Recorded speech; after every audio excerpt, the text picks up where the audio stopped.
What is that one hope a person can cling on to even when he is fully shattered from within? Marijuana, alcohol, bad habits, it's pushed onto us from pop culture. What do? We still lack that feeling of belonging to somebody. How should we deal with that discontent and loneliness? We come across crossroads where we are compelled to choose between two options. When I'm at such a stage, what should I be doing?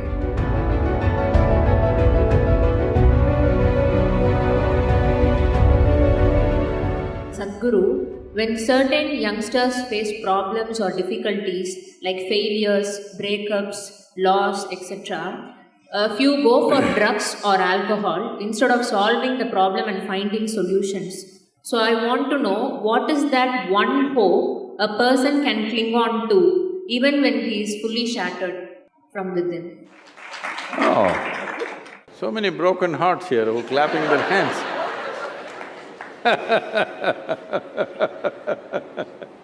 So,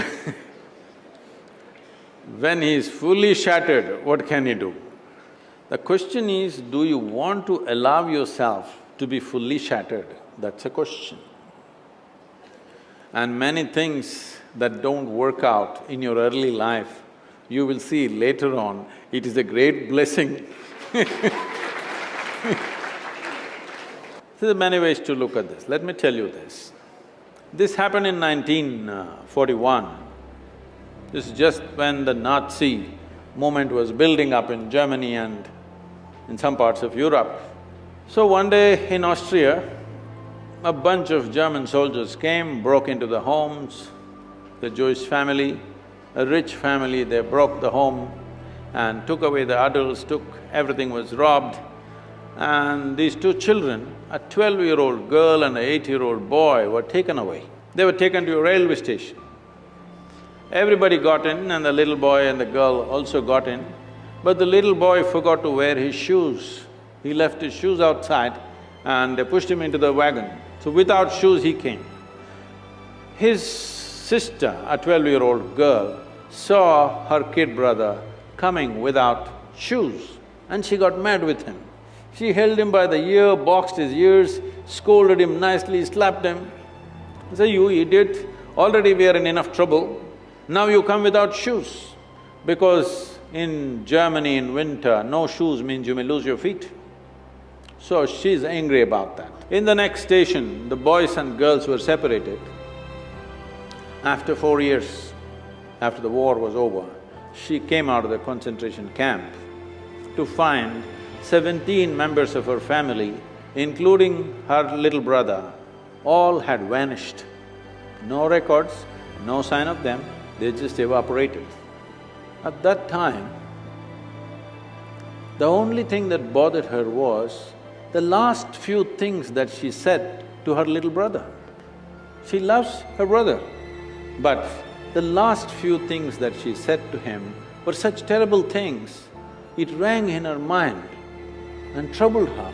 So she took a vow, if I speak to anybody in my life, I will speak in such a way, if this is my last word, I will not regret. This one thing transformed her life in such a way.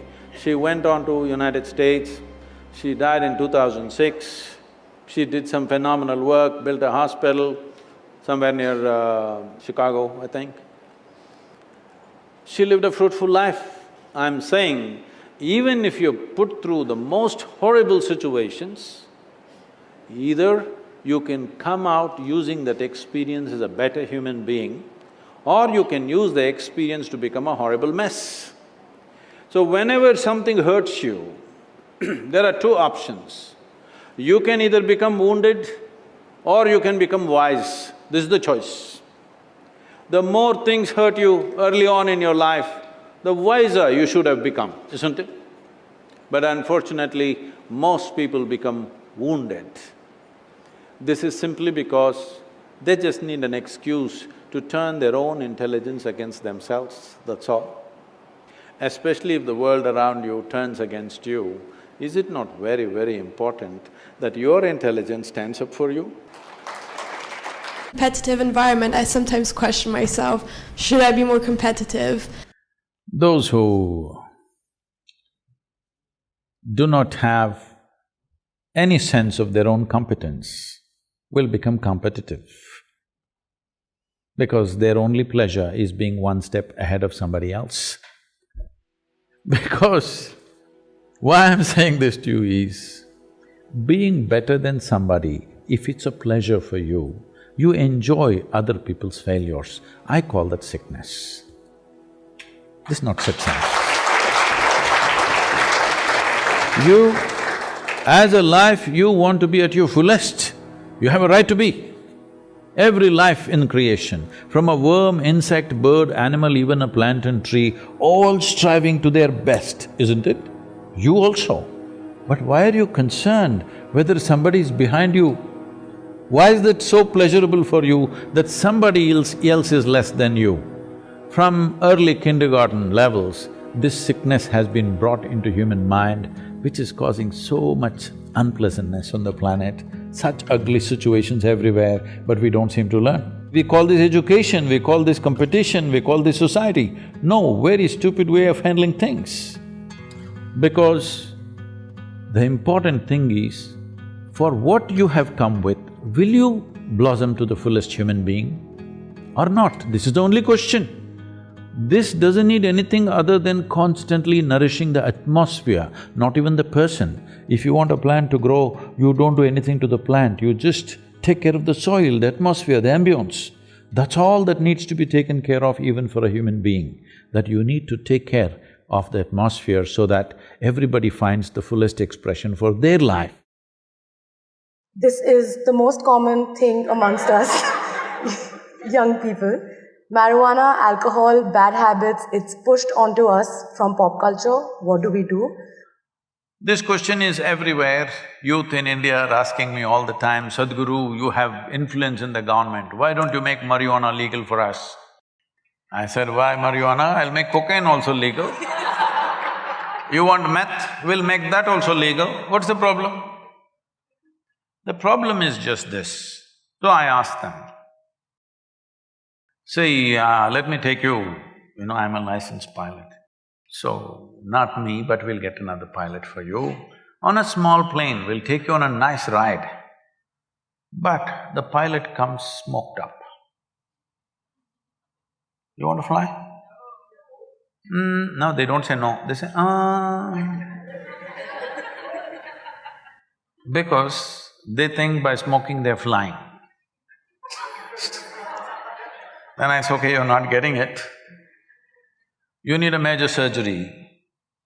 And the surgeon comes really smoked up. You want this surgery? Oh no. So you understand, it lowers your faculties. If you lower your faculties, your life gets lowered or high. Lowered. So never use the word high again. You say, I smoked and I'm low.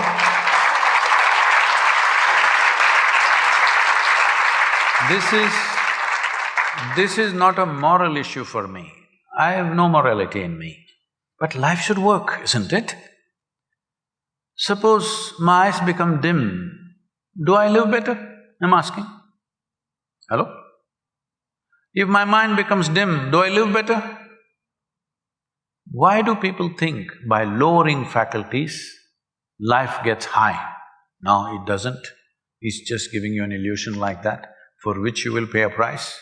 At this stage in your life, you must look for those things which will heighten your faculties, not lower your faculties, isn't it?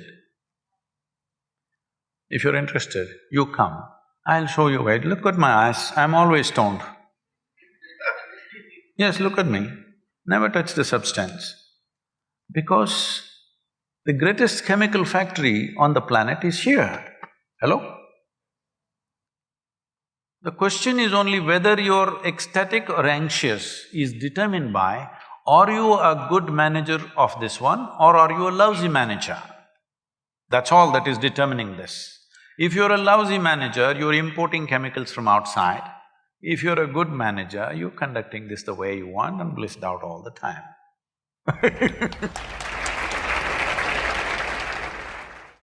Despite being surrounded by so many people, we still lack that feeling of belonging to somebody, being accepted by somebody, being loved by somebody. How should we deal with that discontent and loneliness? What you call as joy is one kind of chemistry, misery is another kind of chemistry, stress is one kind of chemistry, anxiety another kind of chemistry, agony one kind of chemistry, ecstasy another kind of chemistry. At least ecstasy, you know it's another kind of chemistry, I hear. So, your experience of life has a chemical basis to it. Right now, let's say you really blissed out like me. Do you care who is around, who is not around? If they're around, it's fantastic. They're gone, fantastic.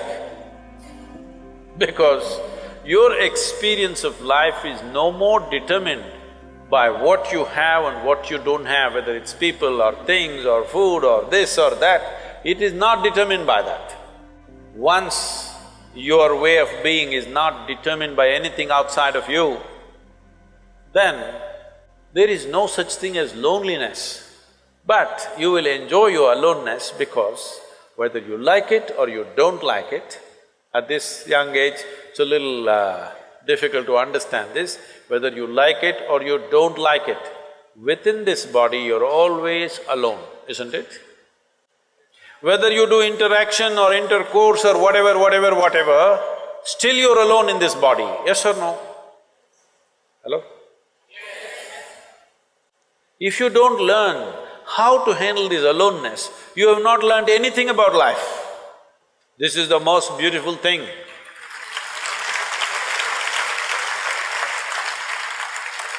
The most beautiful thing about life is, nobody can get here, it's just my space.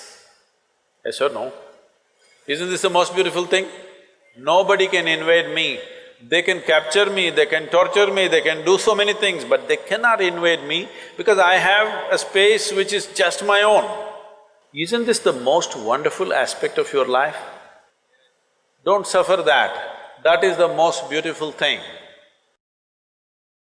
Very often in lives, we come across crossroads where we are compelled to choose between two options which were equally pleasing. When I'm at such a stage, what should I be doing? See, we must understand this. People are always thinking, when it comes to education, career, choice of partners, marriage, at various points, what is the best thing to do? Let me tell you, there is no best thing to do in the world. Really, there's no best thing to do. Even if you take a very simple thing and put everything that you have into it, if you throw yourself into it, it could become a great thing. Is it the best thing? No. There is no best thing, because how do you decide what is best? What I'm doing is best or what you're doing is best? There's no such thing. Is spiritual process the best thing or chemical engineering the best thing? It'll be foolish even to ask that question, isn't it? It is just that if you throw your life into something, it can become a great thing. So don't look for best things because you'll waste your life always wondering what's the best thing. People come to me, they've been married for 35 years, have 3-4 children. Sadhguru, I don't know if I made the right choice.